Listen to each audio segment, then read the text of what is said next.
Welcome to Sports from the Couch I gotta say, it's the stupidest thing in sports. with your host, Mike Mercado. Players cannot stand him. Coaches cannot stand him. Most importantly, the fans can't stand him. Brought to you by Mercado Airwaves. I'm gonna say it once, and hopefully I'm wrong, but it's a disaster waiting to happen. That is so bad, that is absolutely brutal.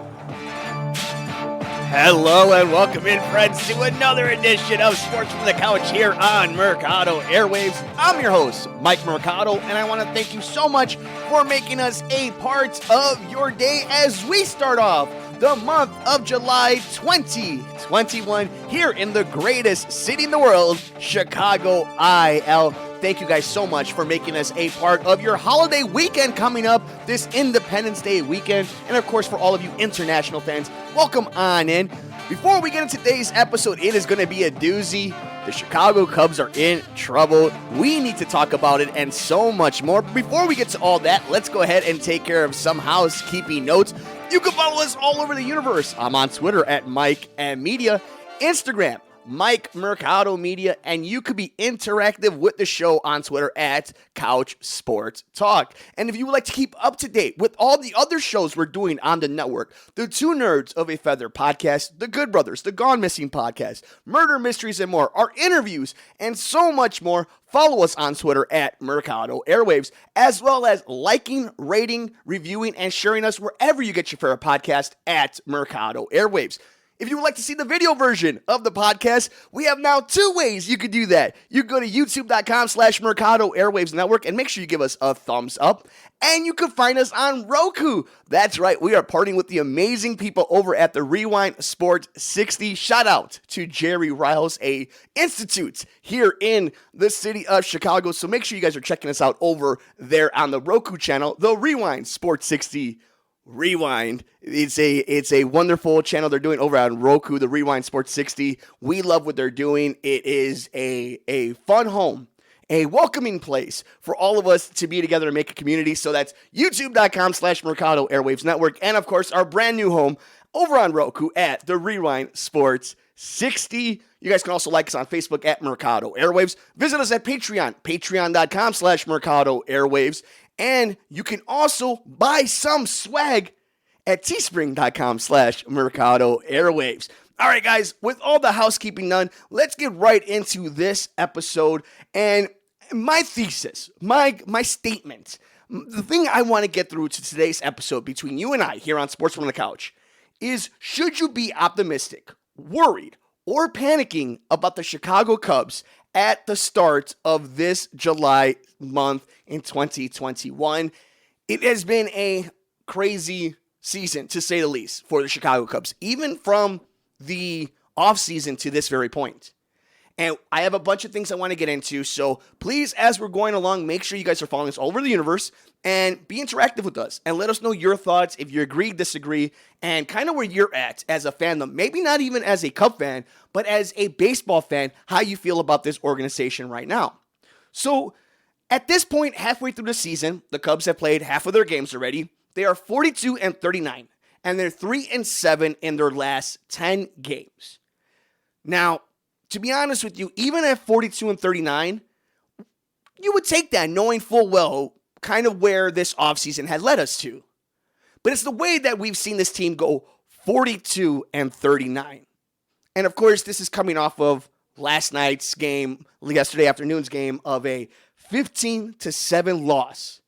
And really, for a lot of people, that felt like a backbreaker for the Chicago Cubs. It felt like the moment in which we saw the window being closed on this regime, on this core of guys.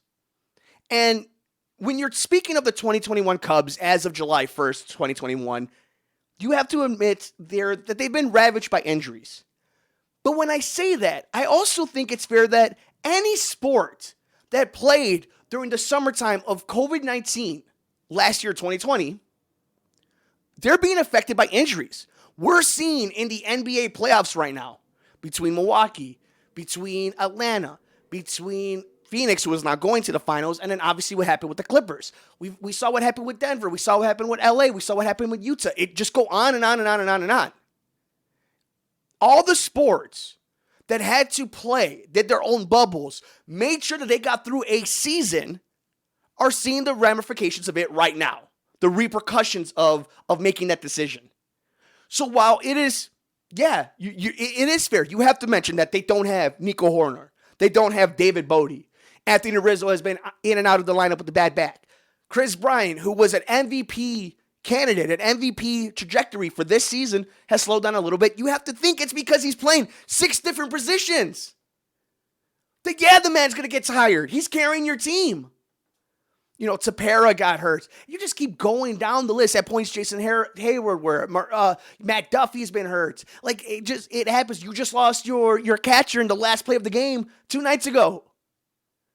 Like, this has been they've been ravaged. But, so have the Chicago White Sox. So have the New York Yankees, the Boston Red Sox. Go down every team in baseball at one point or another have been injured. Look at the Cleveland Indians. Their entire pitching rotation has been messed up. Cheers to you all.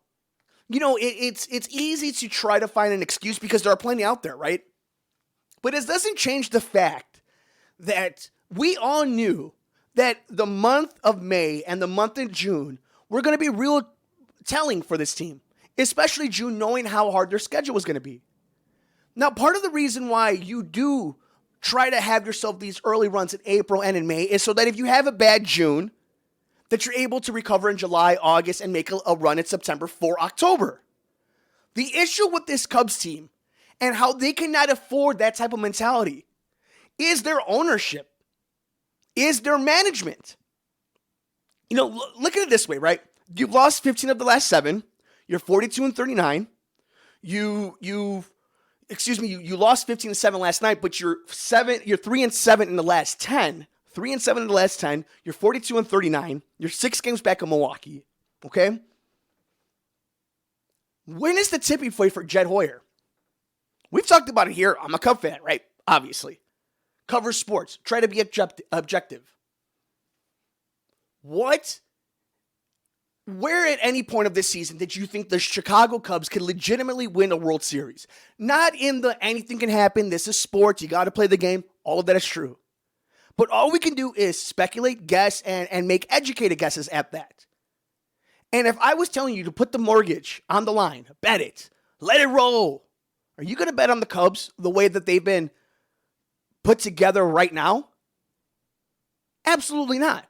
Right? So it was surprising that this Cubs team was as good as they were playing, that they were making contact with the ball, that they just weren't living and dying off of the 3 true outcomes, right? They weren't just living off of home runs, strikeouts, and walks. They were getting timely hits, especially during the month of May. But we also saw who was producing that. Who were the guys behind that? And while at points you saw Chris Bryant carrying your team, and Tavi had a few streaks here or there, you haven't seen the big guys, the superstars, the guys on their contracts, we'll get to that into a little bit, carrying your team. Wilson Contreras has been one of the toughest dudes in all of baseball. He's been a superstar for this team, but he can only do so much. Chris Bryant's played 6, 7, 8, all the positions. Can only do so much. Rizzo can't stay in the lineup. Shout out to Riz, but he can't stay in the lineup. And then it doesn't help when you have all these other guys around that you let go. And we've talked about it. And I guess this is kind of the idea of the Jed Hoyer and the ownership. They told us what their plan was going into this offseason. When you traded Yu Darvish for a pitcher who's been okay in Zach Davies, right? But then for 4 prospects. Where are these guys? You don't hear any rumblings about that. That was a cash dump. That was not we're addition by subtraction. We might take a step back, but we like our future lottery tickets perhaps. That wasn't that. You wanted to get rid of that money. Kyle Schwarber has been the best baseball player the last 2 weeks. And again, the Jock Peterson, Kyle Schwarber thing, I get it. It's you're running in circles. But the thing that angers me about that more specifically is not that you lost Kyle Schwarber or that you brought in Jock Peterson. It's your excuse for doing it because it was a few $1 million cheaper. That should not be a problem for the Chicago Cubs. And I think it was Gordon Whitmire who actually just came out with the piece about the difference between the Chicago Cubs and the LA Dodgers. And you look at the Dodgers, right? When you look at the Dodgers, when you hear about them in national news, you assume that everybody on their team is getting paid hundreds of millions of dollars, and that's why they're in the position they're in. But that's not the case. What's happened is they've paid a lot of their main guys, a lot of the superstars that help them win, and they developed guys. They brought guys up that have worked out. So now you're looking at this team right now. You're missing Nico Horner, who was a young guy who was helping you and engaging on the offense and making sure he was developing. But then you look around like Ian Happ. You saw what happened when he's in a position where he could play every day. It's not working out that way for him. And that's just, and I don't want to single out Ian Happ, but look at the Dodgers, look at the Cubs. And I only bring this up because let's say Jed Hoyer does want to pull the trigger, right? And let's say he wants to do the full rebuild, which is kind of crazy to me. Because the whole idea of the infrastructure of owning everything in Wrigleyville and then revamping the stadium and investing in it is, you would think, to have a winner. But if they decide that they're going to tear it down and not keep any of their guys, literally start from scratch like they did 6-7 years ago, I don't know how this fan base is going to take it. It'll be one thing if they say, we've re-signed Javi or Chris Bryant, we got Wilson, so on, we traded so on and so forth. You started trading pieces, but you still have some building blocks, a foundation for the next 5 years to add to that. Okay, doesn't seem fun. You have made mistakes, but this is you paying for them now. You won a World Series 5 years ago, but it doesn't seem that way, right? If you're a Cub fan watching it, if you're a baseball fan watching Marquee Network, which is another stream of revenue that they have, so don't let them cry poor to you. They're going to do the rebuild all over again? They're going to do it, and they're going to expect fans to watch? It's a hard sell. It's a hard sell. And if you're looking for a full-blown rebuild, do you trust everybody who's involved? Look at Jed Hoyer has a good track record as the second guy, as the guy behind Theo. It's not Theo running your team anymore. Epstein's is trying to control spin rate. He doesn't have time to control what's going on here in Chicago. It's becoming a interesting situation here because I think for most fans, and I think for most teams, if we were in a moment and in a time where we were saying, well, don't overreact. We're only halfway through the season. There's still a lot of baseball left. I think you'd be correct. You would make the most logical sense. But right now, we're not talking about logic. We're talking about a team that, in theory, on paper, should never be crying poor, should never be put in positions like they are right now. But here we are. And yes, you could say injuries had a lot to do with it. But you told us what you were doing when you traded Yu Darvish. It goes back to that. It goes back to that moment that you were waving the white flag in December. For what? For what? Can you explain to me how that has benefited this team? Honestly, like if you could tell me, for example, the Quintana and Eloy trade, right? I can explain to you, I can sell you the reason why it was valuable at the time to make that move. I can't tell you why Yu Darvish was traded from this team. I can't tell you why a wonderful catcher like Caratini's not on this team anymore. Think about how nice it would be to have Victor Caratini back on this team. It doesn't make any sense to me. So, we round back, right? 15-7. That final score, right? How it felt like that might be the end. The window's closing or something. Well, then let's say you overcome that, right? In the idea, like, out of sight, out of mind, it happened. There's bad baseball games, right? A bad day in the office. And people want to say that June was this horrible time, and I'm actually going to look it up right now as we're talking, that June was this horrible time for the Cubs, and the schedule was going to be nasty. And, yeah, it was a hard schedule for the Cubs. But knowing how they've been playing, we're going to find out what were the real Cubs. Were they the team in May? Or were they team in June? Because you look at the schedule, I don't want anybody to think that it gets easier. Look, what's the difference between the Cubs and the Cincinnati Reds right now? Castellanos is batting the ball all over that damn stadium, right?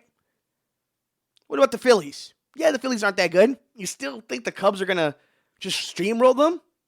Oh, and then you play the Cardinals. Oh, and then you got to go to Arizona. And then you got to go to St. Louis. So the schedule gets easier. Don't let anybody ever fool you about a schedule getting easier. This is in college sports. These are professional sports, and these are series more than anything. So I could see you having some optimism and saying, okay, maybe the Cubs are going to have a nice June simply because a nice July because of how bad June was, how hard the schedule was, and things will even out in July. You will have the Brewers have to play a tough schedule now. Okay. But are you confident enough to say the Cubs are a good enough team? Are you confident enough on this team, the way that they've been put together right now, the way that they are together? Just glue and rubber bands. Do you think that team is good enough to make up 6 games, even if the schedule is easier? So, this was another thing I wanted to get into on this edition of Sports from the Couch here on Mercado Airwaves. All over the universe. Make sure you guys are following us on Twitter at Mike M Media, Instagram, Mike Mercado Media. See the video version of the podcast on youtube.com/Mercado Airwaves Network. And on Roku, you can check us out at the Rewind Sports 60. Be interactive with us on Twitter at Couch Sports Talk. And it seems like it's doom and gloom, right? But I wanted to talk about this. Let's say you do want to do the full rebuild, right? And you don't want to go the route of the half, the restocking of it. You don't want to re-sign Javi or Chris Bryant or Rizzo or any of these guys. You just want the whole thing blown up, right? That game, that 15-7 game, which is going to be legendary forever for all the wrong reasons. That team, that lineup is horrendous. And that would be 162 days of that for who knows how many years. That is the fate of the rebuild if it comes to fruition the way that it seems like it might. And the Cubs are in a tough position. I do understand it because you're in a weird negotiating table. Are you good enough to make a run? Probably not. Definitely not in my opinion, but probably not in your own opinion. But then do you hold on to Chris Bryant or Javi Baez or Wilson Contreras, so on and so on? Name your favorite Cub player. Do you hold on to them and just hope that you get a compensatory draft pick? Or do you try to make a move with another team?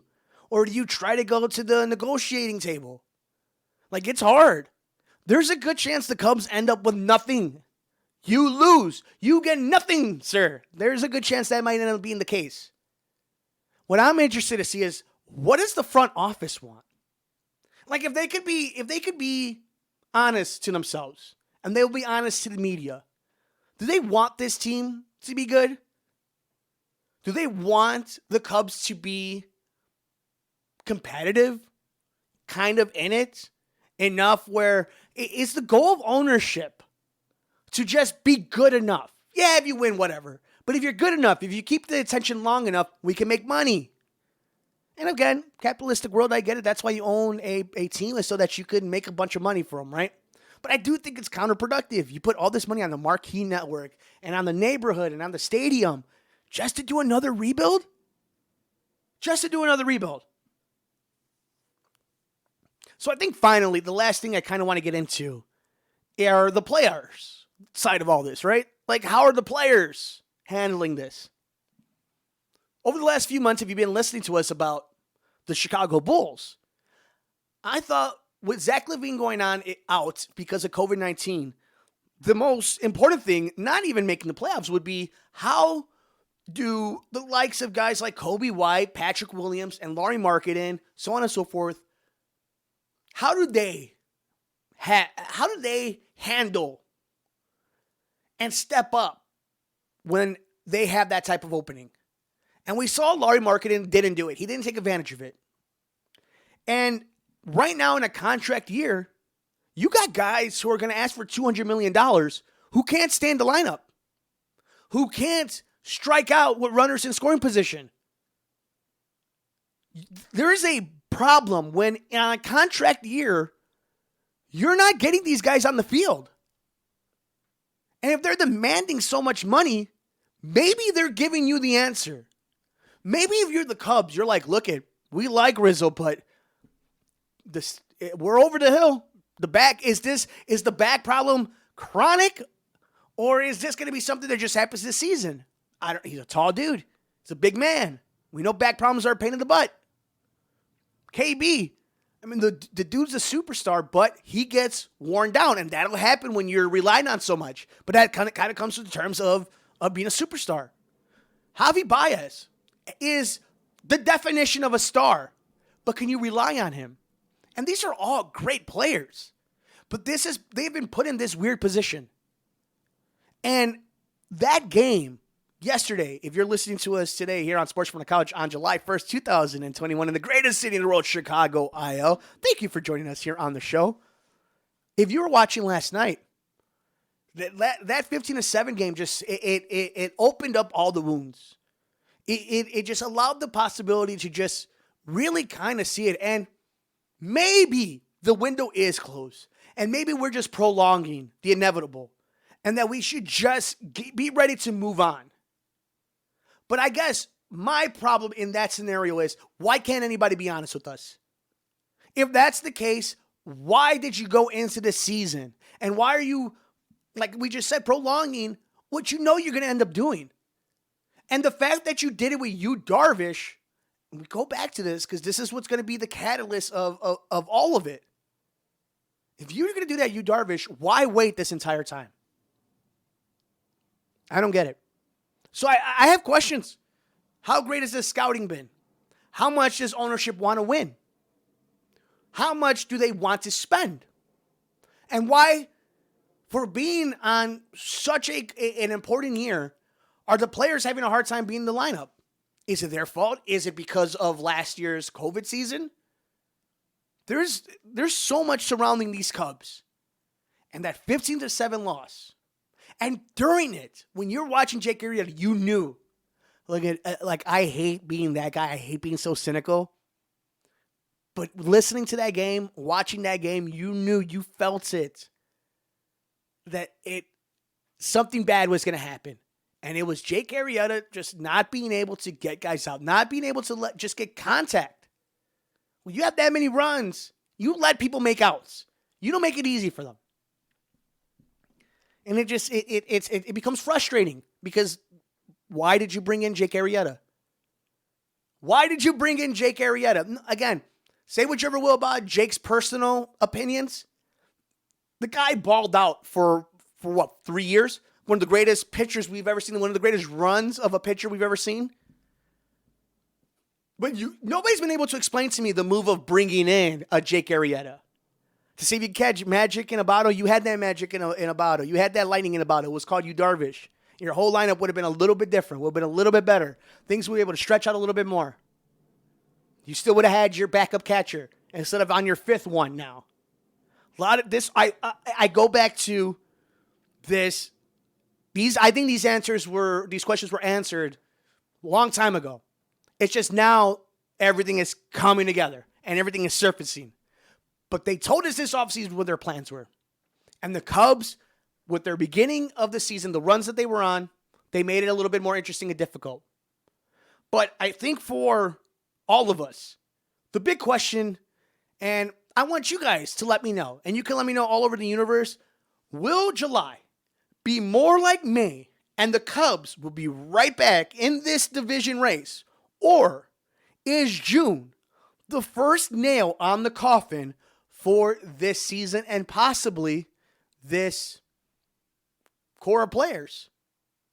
I want to know your thoughts, but it seems to me, I don't ever necessarily think that 15-7 and this game that we just saw and the season that is, I don't think that was the nail in the coffin. I believe the nail in the coffin is when your best pitcher ended up in San Diego for nothing. And for a lot of Cub fans, it's been frustrating. And I'm fascinated to know how many of you are going to be willing to stick around and buy their tickets, go to their stadium, go to some of these restaurants and hotels, and subscribe to their network if they are not only rebuilding, but are going to be bad for a very long time with no stars to get you to watch these games. But with that, That'll do it for us on this edition of Sports from the Couch here on Mercado Airwaves. I know for a lot of people, this has just been a long time coming for the Cubs to kind of implode and start anew, see the next journey for the title. I know for a lot of people, they're not looking forward to a rebuild. They kind of want a soft reboot, if you will. They want to see their favorite players resign. I want to know what your opinion is, though. Make sure you're following us all over the universe. I'm on Twitter at Mike M Media, Instagram, Mike Mercado Media, and you can be interactive with the show on Twitter at Couch Sports Talk. See the video version of the podcast on youtube.com/Mercado Airwaves Network and on Roku at the Rewind Sports 60 channel. We're on Facebook, facebook.com/Mercado Airwaves. Make sure you like, rate, review, and share us wherever you get your favorite podcast at Mercado Airwaves. Support us at patreon.com/Mercado Airwaves and check out our swag at teespring.com/Mercado Airwaves. We will keep it right here, and we will make sure we are paying attention to the Chicago Cubs as the month of July kicks off. Will they be buyers? Will they be sellers? Can they get back in the NL Central against those Brewers? We know the Brewers aren't going away. We know Cincinnati ain't going away. And we know St. Louis eventually is going to make a little run. Can the Cubs hang on, get right, make a move, and make this season worth it? Or is this the end of something that seemed it's going to be a lot bigger and better than it was, that still ended up with the World Series? I want to know all that. But until then, enjoy all the games. Take care of yourself. Take care of each other. Happy Bobby Bonilla Day. Enjoy the 4th of July. We will see you next time here on Sports from the Couch on the Mercado Airwaves Network. I'm Mike Mercado.